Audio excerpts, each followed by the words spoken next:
March 1996. A busy month lay ahead for the Shaymen with 8 games scheduled, all in the conference. A good run in March could see them rise up the table, but it was not to be. Town's losing sequence was extended to 3 games with defeat at Dover, 3-2, and then at home to Stalybridge by the same score. This was their 7th game without a win, and the possibility of relegation was fast increasing, as Town were now just 7 points clear of the bottom 3, 2 of whom had a match in hand.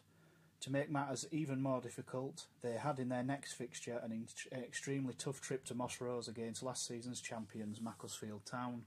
who were again in the frame for the top spot at the conference. Current Town favourite Kevin Hume was in the Silkmen line-up and netted 2 first-half goals, as Town were utterly outclassed by 7-0,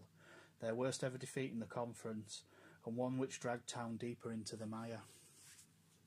With confidence in the camp at an all-time low, Town travelled over to the west coast, desperately needing to get something out of their remaining game with Morecambe. Darren Hayes returned in goal and kept a clean sheet as Town,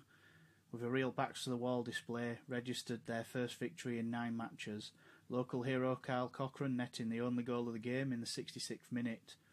Manager John Bird, in an effort to bolster his squad for the end-of-season run-in, took Lincoln City pair Tony Dawes and Paul Mudd on loan, as Town prepared for their home match with Altrincham in a much better frame of mind than of late. Dawes and Mudd both made their debuts, along with the first appearance of Freddie Fox, the club's new mascot, brought in following the recent regular visits to the Shay, made by its real-life counterpart, which lived in the woodland close to the stadium. On the pitch, Town were held to a 1-1 draw by Altrincham, but given the disappointing run of results since January, the last match excepted, a point was in many ways a welcome result. Another difficult away trip followed, and on a bitterly cold Monday evening, Town suffered yet another humiliation, this time at the hands of Kidderminster, who dealt Town a crushing blow with a 6-1 hammering. Some light in what was becoming an increasingly long, dark tunnel came about with the announcement from an official of the Vauxhall Conference that, due to the fact that none of the likely champions of the Unibond League had lodged their audited accounts by the deadline date, only the bottom 2 clubs would be relegated at the end of the season.